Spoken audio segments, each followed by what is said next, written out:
क्या विधानसभा चुनाव के लिए परिणामों के बाद फिर से एक्टिव होगी विपक्षी गठबंधन की पूरी पार्टी? क्या 2024 के लोकसभा चुनाव में भारतीय जनता पार्टी को विपक्षी दलों से मिलेगी कड़ी चुनौती? अगर लोकसभा चुनाव में एक साथ मिलकर चुनाव लड़ते हैं विपक्षी दल, तो क्या बीजेपी को पहुंचा पाएंगे नुकसान? दरअसल ये सारे सवाल हम इसलिए कर रहे हैं क्योंकि 2024 में होने वाले लोकसभा चुनाव से पहले बीजेपी को घेरने के लिए बने विपक्षी राजनीतिक दलों के सबसे बड़े गठबंधन समूह INDIA की अगली बैठक दिसंबर महीने में हो सकती है। हालांकि इस बैठक से पहले अब एक बार कोऑर्डिनेशन कमेटी के सदस्यों के साथ चर्चा होने की बात जरूर कही जा रही है। जून, जुलाई और अगस्त महीने में लगातार हुई 3 बैठकों के बाद INDIA गठबंधन की बैठक नहीं हो सकती। इन 3 महीनों के दौरान गठबंधन के आपसी सहयोगी दलों के बीच कई तरह के मनमुटाव भी देखे गए।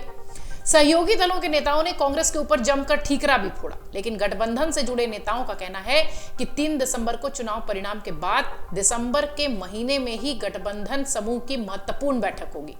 इस बैठक के लिए फिलहाल अभी तक किसी शहर का चयन नहीं किया गया है, लेकिन अनुमान यही लगाया जा रहा है कि मध्य भारत से उत्तर भारत के किसी भी राज्य में राजधानी या बड़े शहर में यह बैठक आयोजित हो सकती है।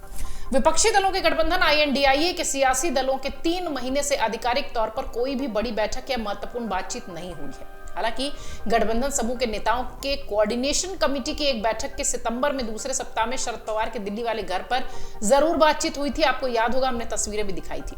उस बैठक में जिन बिंदुओं पर बात हुई थी, चर्चा हुई थी, उसे आगे बढ़ाने की राय बनी, लेकिन उस पर फिलहाल कोई भी काम होता अभी दिखाई नहीं दे रहा है। गठबंधन समूह में शामिल एक राजनीतिक दल के वरिष्ठ नेता कहते हैं कि 5 राज्यों में विधानसभा चुनावों के लिए इस तरीके की बैठक कर और आयोजन टाले गए थे क्योंकि 3 दिसंबर को अब विधानसभा चुनावों के परिणाम आ जाएंगे। उसके बाद एक बार फिर से लोकसभा चुनावों के लिए गठबंधन समूह के सभी राजनीतिक दलों को इकट्ठा होकर आगे की रणनीति पर काम करने के लिए बैठना होगा। हालांकि इस दौरान गठबंधन समूह के नेताओं के बीच अंदरखाने बातचीत हो रही थी। हालांकि इस बीच ये बातचीत राजनीतिक दलों के नेताओं के साथ नहीं हुई, लेकिन हाँ, अलग अलग मौकों पर हुई बातचीत में यही तय हुआ कि दिसंबर महीने के गठबंधन समूह की बैठक को सबकी सहमति दी जाए। अब देखना यह होगा कि सहमति मिलती है कि नहीं। इस गठबंधन समूह में अपने लोगों यानी निशान समेत चुनाव प्रचार की पूरी रणनीति पर फोकस करते हुए आगे की प्लानिंग तय की जा सकती है या हो सकती है, ऐसी तैयारी है। सूत्र कह रहे हैं कि फिलहाल इस बैठक के लिए 2 प्रमुख शहरों के नाम की चर्चा हुई है, लेकिन अभी ये कोई भी शहर फिलहाल फाइनल नहीं हुए हैं।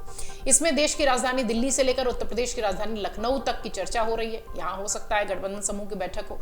इन 2 शहरों में होने वाली बैठक के पीछे कई तरह के सियासी कारण भी बताए जा रहे हैं। गठबंधन समूह से जुड़े सूत्र कहते हैं कि लखनऊ और दिल्ली में होने वाली बैठक के पीछे जो तर्क दिए जा रहे हैं, उसमें पहला तर्क तो यही दिया जा रहा है कि अब तक जितनी भी बैठकें हुई हैं उसमें कोई भी बैठक मध्य या उत्तर भारत में नहीं हुई। आपको बता दें, विपक्षी नेताओं की पहली बैठक पटना, तो दूसरी बैठक दक्षिण भारत के बेंगलुरु और उसके बाद फिर पश्चिम में मुंबई में बैठकों का आयोजन हुआ है। हालांकि कोऑर्डिनेशन कमेटी की एक बैठक सितंबर के दूसरे सप्ताह में दिल्ली में हो चुकी है, लेकिन गठबंधन समूह की सभी दलों की बड़ी बैठक उत्तर भारत के किसी भी राज्य में नहीं हुई है, अगर आप देखें तो।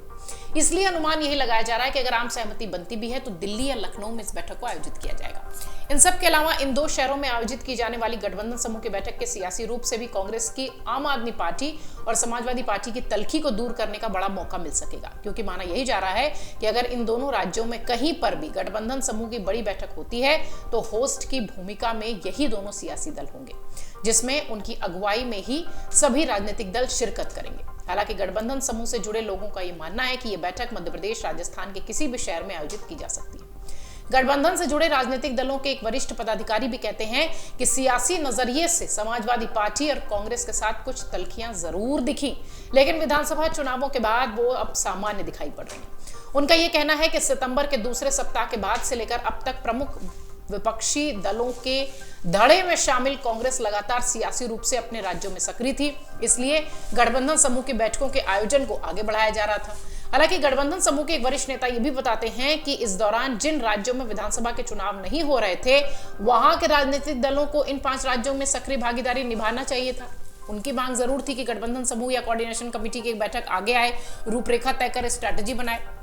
इसको लेकर बिहार के मुख्यमंत्री नीतीश कुमार ने भी सार्वजनिक मन से कांग्रेस के चुनाव में सक्रिय होने और गठबंधन की बैठक है इसका रूपरेखा तय करने की बात, दिलचस्पी न दिखाए जाने की बात का जिक्र भी किया था। आपको याद होगा वो वीडियो हमने आपको दिखाया था।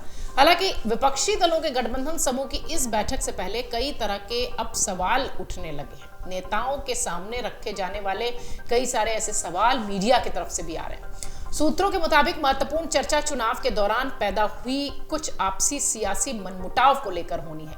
हालांकि खुले तौर पर गठबंधन का कोई भी नेता इसे स्वीकार नहीं कर रहा है कि हमारे बीच में कोई तनातनी है। सूत्र ये भी कह रहे हैं कि गठबंधन दलों के कुछ सियासी पार्टियों का इन विधानसभा चुनाव के दौरान कांग्रेस पार्टी के साथ अंदरूनी मनमुटाव दिखा, चाहे वो समाजवादी पार्टी की तरफ से कहा जा रहा हो या कांग्रेस के अजय राय कह रहे हो, तो ये इस तरीके की चीजें भी इस बीच सामने आती रही। नेताओं की और खूब एक दूसरे पर वार पलटवार की भी कोशिश दिखाई पड़ी। गठबंधन की उपयोगिता पर भी इसके बाद सवाल उठने लगे। अब सियासी गलियारों में चर्चा इस बात की भी हो रही है कि समाजवादी पार्टी और कांग्रेस के बीच में हुई तल्खी विधानसभा चुनाव के बाद पूरी तरह से खत्म होने वाली है या नहीं। इसके लिए बाकायदा अंदरूनी तौर पर दोनों पार्टियों के प्रमुख नेताओं के बीच न सिर्फ बातचीत हुई बल्कि आगे के लिए सब कुछ बेहतर सामंजस्य से बढ़ते रहे और उस पर भी बात हुई। गठबंधन समूह से जुड़े नेताओं का कहना है कि विधानसभा चुनावों के परिणाम के बाद अब लोकसभा चुनावों के लिए तैयारियां पूरी तरीके से शुरू हो चुकी है, इसलिए आगे की रणनीति बनाने के लिए तैयारियों को बढ़ाए जाने पर योजना बन रही है। गठबंधन समूह से जुड़े एक वरिष्ठ नेता ये भी बताते हैं कि जिस तरीके की चर्चा सियासी गलियारों में गठबंधन को लेकर उठी है, दरअसल वो एक सोची समझी साजिश के तहत किया जा रहा है। वो कहते हैं कि किसी भी राजनीतिक दल के बीच में कोई भी अनबन नहीं है। उनका ये कहना है कि जो कमेटियां गठबंधन समूह की बनाई गई थी वो भी दिसंबर से पूरी सक्रियता के साथ आगे बढ़ेंगी। वहीं कुछ राजनीतिक जानकारों का यह भी कहना है कि INDIA गठबंधन लोकसभा के लिए बना है, विधानसभा के लिए नहीं। ये बात गठबंधन की बैठक में तय हो जानी चाहिए थी, इसको बता देना चाहिए था।